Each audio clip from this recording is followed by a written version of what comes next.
আজকের এই ভিডিওটা শেষ পর্যন্ত দেখলে আপনি নিজের জীবন, নিজের ভাগ্য আর নিজের চারপাশের মানুষগুলোকে একেবারে নতুন চোখে দেখতে শুরু করবেন।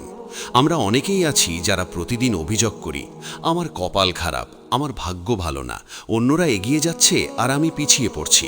কিন্তু আপনি কি কখনো ভেবে দেখেছেন সত্যিই কি কপাল খারাপ হয়, নাকি কিছু মানুষের স্বভাব আর চিন্তাধারার কারণেই তাদের জীবনটা ধীরে ধীরে অন্ধকারের দিকে চলে যায়? আজকের এই ভিডিওতে আমরা কথা বলবো এমন 3 ধরনের মানুষের কথা যাদের কপাল সত্যিই বেশি খারাপ হয়, এবং আশ্চর্যের বিষয় হলো এই মানুষগুলো নিজেরাই নিজের ভাগ্য নষ্ট করে, কিন্তু সেটা তারা বুঝতেই পারে না। আপনি যদি এই 3 ধরনের মানুষের মধ্যে পড়েন তাহলে সময় থাকতে নিজেকে বদলাতে পারবেন, আর যদি না পড়েন তাহলে বুঝে যাবেন কাদের থেকে দূরে থাকা দরকার। এই ভিডিওটা শুধুমাত্র মোটিভেশন নয়, এটা বাস্তব জীবনের নির্মম সত্য, যেটা জানলে অনেকেই অবাক হবেন, আবার অনেকের গায়ে আগুনও লাগতে পারে। কারণ এখানে এমন কিছু কথা বলা হবে যেগুলো আমরা শুনতে চাই না, কিন্তু মেনে নিলে জীবন বদলে যায়। আপনি যদি চান আপনার জীবনেও আল্লাহর রহমত আসুক, সম্মান বাড়ুক, অর্থনৈতিক উন্নতি হোক এবং মানুষ আপনাকে গুরুত্ব দিক, তাহলে এই ভিডিওটা 1 সেকেন্ডের জন্য স্কিপ করবেন না। ভিডিও শুরু করার আগে আপনাদের কাছে ছোট্ট অনুরোধ, আপনি যদি এখনও আমাদের channel YT Bangla motivation subscribe না করে থাকেন তাহলে এখনই সাবস্ক্রাইব করে পাশে থাকা বেল আইকনটা অন করে দিন, কারণ এখানে আমরা এমন ভিডিও নিয়েই কথা বলি যেগুলো আপনার চিন্তা ভাবনা বদলে দিতে পারে। ভিডিওটা ভালো লাগলে অবশ্যই একটি লাইক দিন, আপনার মতামত কমেন্টে লিখুন এবং এমন একজন মানুষের সাথে শেয়ার করুন যার জীবনে এই কথাগুলো খুব দরকার। মনে রাখবেন, একটা ভিডিও কখনো কখনো একজন মানুষের পুরো জীবন বদলে দিতে পারে। আজ আমরা যে 3 ধরনের মানুষের কথা বলবো, তাদের মধ্যে প্রথম ধরনের মানুষটি খুবই সাধারণ মনে হয়, কিন্তু তাদের জীবনেই সবচেয়ে বেশি ব্যর্থতা আসে। দ্বিতীয় ধরনের মানুষটি বাইরে থেকে খুব চালাক দেখায়, কিন্তু ভেতরে ভেতরে ধ্বংস হয়ে যায়। আর তৃতীয় ধরনের মানুষটি এমন এক ভুল করে যেটা তার ভবিষ্যৎ প্রজন্ম পর্যন্ত ভুগতে বাধ্য হয়। আপনি কোন দলে পড়েন সেটা আজকের ভিডিও শেষ না করলে আপনি নিজেও বুঝতে পারবেন না। তাই চোখ কান খোলা রাখুন, মন দিয়ে শুনুন আর নিজের জীবনের সাথে মিলিয়ে দেখুন, কারণ এই ভিডিওটা হয়তো আপনাকে কষ্ট দেবে, কিন্তু সেই কষ্টই একদিন আপনাকে সঠিক পথে নিয়ে যাবে। প্রথম ধরনের মানুষ যাদের কপাল সবচেয়ে বেশি খারাপ হয়, তারা হলো সেই মানুষগুলো যারা সব সময় নিজের দোষ অন্যের ঘাড়ে চাপায় এবং জীবনে যা কিছু খারাপ ঘটে তার জন্য ভাগ্য, পরিস্থিতি, মানুষ কিংবা আল্লাহকেও দায়ী করতে পিছপা হয় না। এরা মনে করে, আমি চেষ্টা করেছি কিন্তু আমার ভাগ্যই খারাপ, আমি ভালো মানুষ কিন্তু সবাই আমার সাথে খারাপ করে, আমি সুযোগ পাইনি বলেই পিছিয়ে আছি। এই চিন্তাধারাটাই ধীরে ধীরে তাদের জীবনের সবচেয়ে বড় অভিশাপে পরিণত হয়। কারণ যে মানুষ নিজের দোষ নিজে দেখতে পায় না, সে মানুষ কখনোই নিজেকে ঠিক করার সুযোগ পায় না। ধরুন, একজন মানুষ বারবার একই ভুল করছে, একই জায়গায় ব্যর্থ হচ্ছে, একই ধরনের মানুষের দ্বারা ঠকছে, কিন্তু তারপরও সে বলে আমার কপাল খারাপ। সে একবারও ভাবছে না যে হয়তো আমার সিদ্ধান্ত নেওয়ার ক্ষমতায় সমস্যা আছে, হয়তো আমি মানুষ চিনতে পারি না, হয়তো আমি পরিশ্রমের জায়গায় শর্টকাট খুঁজছি। এই ধরনের মানুষদের জীবনে আল্লাহও বারবার সুযোগ দেন, কিন্তু তারা সেই সুযোগ চিনতেই পারে না, কারণ তাদের চোখ থাকে অভিযোগে ভরা। বাস্তব জীবনে আপনি খেয়াল করলে দেখবেন, যারা জীবনে খুব বেশি অভিযোগ করে তারা যত সুযোগই পাক না কেন শেষ পর্যন্ত শূন্য হাতেই থাকে। কারণ অভিযোগ মানুষকে অলস করে তোলে, অভিযোগ মানুষকে দায়িত্বহীন বানায়, আর দায়িত্বহীন মানুষকে আল্লাহ কখনো বড় কিছু দেন না। এই মানুষগুলো মুখে মুখে বলে আমি চেষ্টা করি, কিন্তু ভেতরে ভেতরে তারা জানে তারা আসলে নিজের সীমার বাইরে যেতে ভয় পায়, আর সেই ভয় ঢাকতেই তারা ভাগ্যকে দোষ দেয়। এদের সবচেয়ে বড় সমস্যা হলো এরা উপদেশ শুনতে চায় না, কারণ উপদেশ শুনলে নিজের ভুল স্বীকার করতে হয়।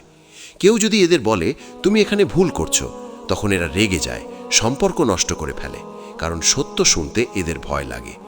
অথচ ইতিহাস সাক্ষী, পৃথিবীর যত সফল মানুষ আছে তারা সবাই একসময় নিজের ভুল স্বীকার করেই ঘুরে দাঁড়িয়েছে, কিন্তু এই প্রথম ধরনের মানুষ সেটা কখনোই করে না। এরা মনে করে আমি যেমন আছি ঠিকই আছি, বদলানোর দরকার অন্যদের। ফলে সময়ের সাথে সাথে এদের চারপাশের ভালো মানুষগুলো সরে যায়, সুযোগগুলো হাতছাড়া হয়, আর জীবনে একটার পর একটা হতাশা জমতে থাকে। তখন তারা আরও বেশি অভিযোগ করে, আরও বেশি হতাশ হয়, আর আরও বেশি বিশ্বাস করতে শুরু করে যে তাদের কপাল খারাপ। আসলে কপাল খারাপ নয়, চিন্তাধারা খারাপ। আপনি যদি আল্লাহর উপর ভরসা করেন তাহলে আপনাকে আগে নিজের উপর দায়িত্ব নিতে হবে। আল্লাহ কুরআনে পরিষ্কারভাবে বলেছেন তিনি কোনো জাতির অবস্থা পরিবর্তন করেন না যতক্ষণ না তারা নিজেদের পরিবর্তন করে। কিন্তু এই মানুষগুলো নিজেদের পরিবর্তন তো দূরের কথা, নিজেদের দোষ স্বীকার করতেও রাজি নয়। ফলে তাদের জীবনে পরিবর্তন আসে না। এরা পরিশ্রমকে নয়, ফলাফলকে ভালোবাসে। এরা চায় কম কষ্টে বেশি ফল, কিন্তু যখন সেটা হয় না তখন বলে আমার কপালই খারাপ। আপনি লক্ষ্য করবেন এই মানুষগুলো সব সময় সফল মানুষের সমালোচনা করে, বলে ও তো সুযোগ পেয়েছে, ওর ব্যাকগ্রাউন্ড ভালো, ওর ভাগ্য ভালো। কারণ অন্যের সফলতা স্বীকার করলে নিজের ব্যর্থতার দায় নিজের ঘাড়ে পড়ে, আর এই দায় নিতে এরা ভয় পায়। ধীরে ধীরে এই মানুষগুলো আত্মসম্মান হারাতে শুরু করে, নিজের ওপর বিশ্বাস হারিয়ে ফেলে, আর তখন তারা এমন সিদ্ধান্ত নিতে শুরু করে যেগুলো তাদের জীবনকে আরও পিছিয়ে দেয়। অনেক সময় এরা হারাম পথে যাওয়াকেও জাস্টিফাই করে, বলে সৎ পথে কিছু হয় না কারণ আমার কপাল খারাপ। অথচ বাস্তবতা হলো এরা সৎ পথে ধৈর্য ধরতে পারেনি বলেই ফল পায়নি। এই মানুষগুলোর জীবনের সবচেয়ে ভয়ঙ্কর বিষয় হলো এরা নিজেদের সন্তানদের মধ্যেও একই চিন্তাধারা ঢুকিয়ে দেয়। সন্তানকে শেখায় আমাদের পরিবারটাই এমন, আমাদের ভাগ্যই খারাপ, আমরা কখনো বড় হতে পারবো না। ফলে পরবর্তী প্রজন্ম সেই মানসিক দাসত্ব নিয়ে বড় হয়। একটা ভুল চিন্তা পুরো বংশের ভবিষ্যৎ নষ্ট করে দেয়। এই কারণেই এই প্রথম ধরনের মানুষের কপাল সবচেয়ে বেশি খারাপ হয়, কারণ তারা নিজে হাতে নিজের দরজা বন্ধ করে রাখে, তারপর আল্লাহর রহমত না আসার অভিযোগ করে। যদি আপনি সত্যিই নিজের জীবন বদলাতে চান তাহলে আজই অভিযোগ করা বন্ধ করুন, নিজের দোষ খুঁজতে শুরু করুন। কারণ যেদিন আপনি নিজের দায়িত্ব নিজের কাঁধে নেবেন সেদিন থেকেই আপনার কপাল বদলাতে শুরু করবে। দ্বিতীয় ধরনের মানুষ যাদের কপাল ভয়ঙ্করভাবে খারাপ হয় তারা হলো সেই মানুষগুলো যারা সুযোগ পেয়েও সিদ্ধান্ত নিতে পারে না এবং জীবনের গুরুত্বপূর্ণ মুহূর্তগুলোতে ভয় আর দ্বিধার কাছে হার মেনে যায়। এই মানুষগুলো বাইরে থেকে খুব ভালো, ভদ্র, নম্র এবং সবার চোখে নিরীহ মনে হয়, কিন্তু ভেতরে ভেতরে তারা প্রচণ্ড ভীতু এবং আত্মবিশ্বাসহীন। এরা জানে কোনটা করা উচিত, কোনটা করলে জীবন বদলাতে পারে, কিন্তু শেষ মুহূর্তে এসে বলে থাক পরে করব, এখন সময় ঠিক না, পরিস্থিতি ভালো না, আরেকটু দেখি। এই আরেকটু দেখি কথাটাই ধীরে ধীরে তাদের পুরো জীবনটা খেয়ে ফেলে। কারণ জীবন কখনো কাউকে বলে না যে এইটাই তোমার শেষ সুযোগ। জীবন সুযোগ দেয় চুপচাপ, আর যারা সাহস করে না তারা সেই সুযোগটা হারিয়ে ফেলে বুঝতেই না পেরে। এই মানুষগুলো পড়াশোনার সময় বলে চাকরি হলে দেখব, চাকরি হলে বলে ব্যবসা পরে করব, ব্যবসার সুযোগ এলে বলে ঝুঁকি বেশি, বিয়ের সিদ্ধান্তে বলে এখন না পরে। আর এভাবে করতে করতে একদিন তারা দেখে জীবনটাই প্রায় শেষ, কিন্তু কিছুই করা হলো না। তখন তারা বলে আমার কপাল খারাপ, আমার কিছুই হলো না। অথচ বাস্তব সত্য হলো তাদের কপাল খারাপ না, তাদের সিদ্ধান্ত নেওয়ার সাহস নেই। আল্লাহ মানুষকে সুযোগ দেন, কিন্তু জোর করে সফল বানান না। সাহস না থাকলে সুযোগ আশীর্বাদ নয়, অভিশাপে পরিণত হয়। এই মানুষগুলোর সবচেয়ে বড় সমস্যা হলো তারা অতিরিক্ত মানুষের কথা শোনে। একজন বললে এটা করলে লস হবে, আরেকজন বললে ঝুঁকি আছে, তৃতীয় জন বললে সময় ভালো না। সব শুনে শেষে তারা কিছুই করে না। অথচ সফল মানুষরা সবার কথা শোনে ঠিকই, কিন্তু সিদ্ধান্ত নেয় নিজের বিবেক আর বাস্তবতা দিয়ে। এই মানুষগুলো জীবনের সবচেয়ে বড় রোগে ভোগে, আর সেটা হলো ওভার থিঙ্কিং। তারা এত বেশি ভাবতে থাকে যে ভাবতেই সময় শেষ হয়ে যায়। কোনো কাজ শুরু করার আগে তারা শতটা সম্ভাব্য ব্যর্থতা কল্পনা করে ফেলে, কিন্তু সম্ভাব্য সফলতার কথা একবারও ভাবে না। ফলে তাদের মনে এমন একটা ভয় তৈরি হয় যে ভয়ই তাদের চালায়। আপনি যদি খেয়াল করেন এই মানুষগুলো সব সময় বলে আমি পারতাম, আমি করলে ভালো করতাম, কিন্তু করা হয় না। কারণ পারা আর করা এক জিনিস না। জীবনে যারা করে তারাই এগোয়, যারা শুধু ভাবে তারা পিছিয়েই থাকে। এই ধরনের মানুষদের জীবনে আরেকটা বড় সমস্যা হলো এরা দায়িত্ব নিতে চায় না। সিদ্ধান্ত নিলে ভুলও হতে পারে, আর ভুল হলে দোষ নিজের ওপর আসবে, এই ভয়েই এরা সিদ্ধান্ত এড়িয়ে চলে। কিন্তু দায়িত্ব না নিলে জীবনে সম্মানও আসে না, আল্লাহর সাহায্যও আসে না। এই মানুষগুলো সুযোগ হারিয়ে ফেললে আবার নিজেকে সান্ত্বনা দেয় এই বলে যে যা হয় ভালোই হয়, আল্লাহ হয়তো আমার জন্য অন্য কিছু রেখেছেন। অথচ আল্লাহ সুযোগ দিয়েছিলেন, কিন্তু তারা সাহস দেখায়নি। এরপর ধীরে ধীরে এরা ভিতরে ভিতরে জ্বলতে থাকে, হিংসা জন্মায়। সফল মানুষদের দেখে বুক জ্বলে, কিন্তু মুখে বলে ভাগ্য ভালো। এই মানসিকতা মানুষকে ভিতর থেকে শেষ করে দেয়। সবচেয়ে ভয়ঙ্কর বিষয় হলো, এই মানুষগুলো একসময় জীবনের প্রতি আগ্রহ হারিয়ে ফেলে। নতুন কিছু শুরু করার শক্তি থাকে না, স্বপ্ন দেখাও বন্ধ করে দেয়। তখন তারা শুধু অতীত নিয়ে আফসোস করে, যদি তখন শুরু করতাম, যদি তখন সাহস দেখাতাম। কিন্তু সময় আর ফিরে আসে না। এভাবেই এই দ্বিতীয় ধরনের মানুষদের কপাল খারাপ হয়ে যায়, কারণ সাহস না দেখালে কপালও সাথ দেয় না। আল্লাহ সাহসীদের ভালোবাসেন, যারা চেষ্টা করে, যারা ঝুঁকি নিতে জানে, যারা পড়ে গিয়েও উঠে দাঁড়ায়। কিন্তু যে মানুষ সারা জীবন নিরাপদ থাকতে চায়, জীবন তাকে কিছুই দেয় না। তাই যদি আপনি বুঝতে পারেন আপনার ভেতর এই ভয় আর দ্বিধা কাজ করছে, তাহলে আজই নিজেকে বদলান, কারণ জীবনে একবার সাহস দেখালেই ভাগ্যের চাকা ঘুরতে শুরু করে। তৃতীয় ধরনের মানুষ যাদের কপাল সবচেয়ে ভয়ঙ্করভাবে খারাপ হয়, তারা হলো সেই মানুষগুলো যারা উপকার পেয়ে অকৃতজ্ঞ হয় এবং যাদের জীবনে অহংকার নীরবে ঢুকে পড়ে। এই মানুষগুলো শুরুতে খুব সাধারণ থাকে। আল্লাহ তাদের জীবনেও সুযোগ দেন, ভালো মানুষ দেন, সাহায্যকারী দেন। কখনো টাকা, কখনো সম্পর্ক, কখনো সম্মান, কিছু না কিছু দেয়া হয়। কিন্তু সমস্যা শুরু হয় তখনই যখন তারা ভাবে এই সব কিছু তাদের যোগ্যতার ফল, আল্লাহর দয়া নয়। এরা ধীরে ধীরে কৃতজ্ঞতা ভুলে যায়, আর ঠিক তখন থেকেই তাদের পতন শুরু হয়, যদিও তারা সেটা বুঝতে পারে না। আপনি লক্ষ্য করলে দেখবেন, এই ধরনের মানুষগুলো শুরুতে খুব ভদ্র থাকে, নম্র থাকে, কিন্তু একটু উপরে উঠতেই আচরণ বদলে যায়। যে মানুষটা আগে সাহায্য করেছিল তাকে এরা অবহেলা করে, যে মানুষটা পাশে ছিল তাকে ভুলে যায়, এমনকি বাবা মা, আত্মীয় বা শিক্ষককেও ছোট করে দেখা শুরু করে। এরা ভাবে এখন আমার কাউকে দরকার নেই, অথচ বাস্তবতা হলো যে মানুষ কৃতজ্ঞ থাকতে পারে না, আল্লাহ তার কাছ থেকে ধীরে ধীরে সব কিছু কেড়ে নেন। এই কেড়ে নেওয়া হঠাৎ হয় না, খুব নীরবে হয়। প্রথমে সম্মান কমে, তারপর মানুষের দোয়া কমে, তারপর অন্তরের শান্তি চলে যায়, তারপর অর্থেও বরকত থাকে না।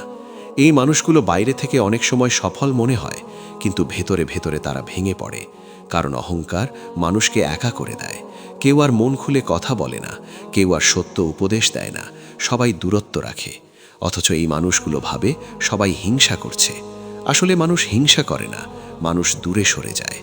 এই ধরনের মানুষের জীবনে আরেকটা বড় সমস্যা হলো, এরা উপকারকে স্বাভাবিক মনে করে। কেউ সাহায্য করলে বলে, ও তো পারত বলেই করেছে, এতে কি এমন বড় কথা। কিন্তু যখন নিজেরা বিপদে পড়ে, তখন চায় সবাই ছুটে আসুক। এই দ্বিমুখী মানসিকতা আল্লাহ পছন্দ করেন না। রাসূল সাল্লাল্লাহু আলাইহি ওয়াসাল্লাম বলেছেন, যে মানুষ মানুষের প্রতি কৃতজ্ঞ নয়, সে আল্লাহর প্রতিও কৃতজ্ঞ নয়। এই কথাটার গভীরতা এই মানুষগুলো বুঝতে পারে না বলেই তাদের কপাল খারাপ হয়ে যায়। এরা শুধু ফল ভোগ করতে জানে, কিন্তু উৎসকে সম্মান করতে জানে না। ফলে একসময় সেই উৎসই শুকিয়ে যায়। আপনি যদি খেয়াল করেন, এই মানুষগুলো একসময় নিজের ভুল স্বীকার করতেও পারে না, কারণ অহংকার মানুষকে অন্ধ করে দেয়। কেউ যদি বলে তুমি এখানে ভুল করছো, এরা ভাবে আমাকে ছোট করা হচ্ছে। ফলে এরা নিজের ক্ষত নিজেই বাড়ায়। আল্লাহ যাদের ভালোবাসেন তাদের অহংকার ভাঙেন, কিন্তু যারা অহংকার আঁকড়ে ধরে রাখে তাদেরকে আল্লাহ তাদের অবস্থাতেই ছেড়ে দেন, আর সেটাই সবচেয়ে বড় শাস্তি। এই মানুষগুলোর জীবনে আরেকটা ভয়ঙ্কর দিক হলো, এরা নিজেদের সন্তানদের মধ্যেও অহংকার ঢুকিয়ে দেয়। শেখায় আমরা অন্যদের চেয়ে ভালো, আমাদের কাউকে দরকার নেই। ফলে সন্তান বড় হয়ে সম্পর্ক করতে পারে না, টিমওয়ার্ক করতে পারে না, জীবনে একা হয়ে যায়। একা মানুষ যত মেধাবীই হোক, সে বেশি দূর যেতে পারে না। এই তৃতীয় ধরনের মানুষদের কপাল খারাপ হওয়ার সবচেয়ে বড় কারণ হলো, এরা আল্লাহর নেয়ামতকে নিজের কৃতিত্ব মনে করে, অথচ আল্লাহ চাইলে মুহূর্তেই সবকিছু উল্টে দিতে পারেন। ইতিহাস এরকম হাজারো উদাহরণে ভরা। যারা কৃতজ্ঞ ছিল তারা টিকে গেছে, যারা অহংকারী হয়েছে তারা মাটিতে মিশে গেছে। তাই যদি আপনি চান আপনার জীবনেও বরকত থাকুক, সম্মান থাকুক, শান্তি থাকুক, তাহলে আজই কৃতজ্ঞতা শিখুন, অহংকার ছাড়ুন। যাদের কারণে আপনি এখানে এসেছেন তাদের সম্মান করুন। মনে রাখবেন, কপাল খারাপ হয় তখনই যখন মানুষ আল্লাহকে ভুলে যায় এবং মানুষকে তুচ্ছ করে। আজকের এই ভিডিওর শেষ প্রান্তে এসে একটা প্রশ্ন আপনাকে নিজের মনেই করতে হবে। আমি কি এই তিন ধরনের মানুষের কোনো একটার মধ্যে পড়ি? কারণ এই ভিডিওটা বানানোর উদ্দেশ্য কাউকে ছোট করা না, কাউকে ভয় দেখানোও না, বরং আপনাকে সময় থাকতে সতর্ক করা। আমরা অনেক সময় ভাবি কপাল খারাপ মানে জন্ম থেকেই দুর্ভাগ্য নিয়ে আসা, কিন্তু বাস্তবতা হলো কপাল ধীরে ধীরে খারাপ হয় আমাদের চিন্তা, সিদ্ধান্ত আর আচরণের কারণে। আজ আপনি যেগুলো শুনলেন সেগুলো যদি শুধু ভিডিও পর্যন্ত সীমাবদ্ধ রাখেন তাহলে কিছুই বদলাবে না, কিন্তু যদি নিজের জীবনের সাথে মিলিয়ে দেখেন, নিজের ভুলগুলো স্বীকার করেন, তাহলে এখান থেকেই পরিবর্তন শুরু হতে পারে। মনে রাখবেন, আল্লাহ কখনোই কাউকে জোর করে ধ্বংস করেন না, মানুষ নিজেই নিজের পথে ধ্বংস ডেকে আনে। অভিযোগকারী মানুষ, সিদ্ধান্তহীন মানুষ আর অকৃতজ্ঞ অহংকারী মানুষ, এই তিনজনের জীবনে একটা জিনিস কমন: তারা সবাই নিজের দায়িত্ব নিজে নিতে চায় না। আর যে মানুষ দায়িত্ব নিতে পারে না, সে মানুষ ভাগ্য বদলানোর শক্তিও পায় না। আজ যদি আপনার জীবনে বারবার একই সমস্যা ফিরে আসে, একই কষ্ট আসে, একই জায়গায় গিয়ে আপনি আটকে যান, তাহলে বুঝে নিন আল্লাহ আপনাকে ইশারা দিচ্ছেন, এখানে কিছু ভুল আছে, নিজেকে বদলাও। এই ভিডিওটা শেষ করে যদি আপনি বলেন আমার সাথে এসব মিল আছে, তাহলে দেরি না করে আজ থেকেই ছোট ছোট পরিবর্তন শুরু করুন। অভিযোগ কমান, সাহস বাড়ান, কৃতজ্ঞতা শিখুন। এগুলো শুনতে খুব সাধারণ লাগে, কিন্তু এগুলোই মানুষের কপাল ঘুরিয়ে দেয়। মনে রাখবেন, ভাগ্য কোনো লটারির নাম না, ভাগ্য হলো প্রতিদিনের সিদ্ধান্তের যোগফল। আজ আপনি যে সিদ্ধান্ত নেবেন, আগামী 5 বছর পর তার ফল পাবেন। তাই এখনো সময় আছে। আপনি চাইলে আজই নিজের ভবিষ্যতের দিক ঘুরিয়ে দিতে পারেন। জীবনে একবার নিজের সাথে সৎ হন, নিজের ভেতরের দুর্বলতাগুলো চিনুন, কারণ যেদিন আপনি নিজেকে চিনতে পারবেন, সেদিন থেকেই আল্লাহ আপনার পথ খুলে দেবেন। এই পৃথিবীতে কেউই একদম শূন্য থেকে উঠে আসেনি এমন না, আবার কেউই জন্মগতভাবে ধ্বংসের জন্য তৈরি হয়নি। মানুষ ধ্বংস হয় ধীরে ধীরে, নীরবে, নিজের অজান্তেই। আর ঠিক তেমনি মানুষ গড়েও ওঠে ধীরে ধীরে, সচেতনভাবে। আজকের এই ভিডিওটা যদি আপনার চোখ খুলে দেয়, তাহলে আমাদের পরিশ্রম সার্থক। আপনি যদি মনে করেন এই কথাগুলো আপনার জীবনের সাথে, আপনার পরিচিত কারো জীবনের সাথে মিলে যায়, তাহলে দয়া করে ভিডিওটা শেয়ার করুন। হয়তো আপনার একটা শেয়ার কারো জীবনের মোড় ঘুরিয়ে দিতে পারে। আর অবশ্যই কমেন্টে লিখে জানান এই 3টে পয়েন্টের মধ্যে কোনটা আপনাকে সবচেয়ে বেশি ভাবিয়েছে। আপনার মতামতই আমাদেরকে আরও ভালো কন্টেন্ট বানানোর শক্তি দেয়। যারা নিয়মিত এমন বাস্তব, চিন্তা বদলে দেওয়া ভিডিও পেতে চান, তারা এখনই আমাদের channel YT Bangla motivation subscribe করুন এবং বেল আইকন অন করে রাখুন। কারণ এখানে আমরা এমন কথাই বলি যেগুলো শুনতে কষ্ট হয়, কিন্তু না শুনলে জীবন বদলায় না। শেষ কথাটা শুধু এতটুকুই: কপাল খারাপ হওয়া কোনো অভিশাপ না, এটা একটা সতর্ক সংকেত। আল্লাহ আপনাকে জানিয়ে দিচ্ছেন এখনো সময় আছে, এখনো ফিরে আসা যায়। প্রশ্ন শুধু একটাই: আপনি কি সেই ইশারাটা ধরতে পারবেন?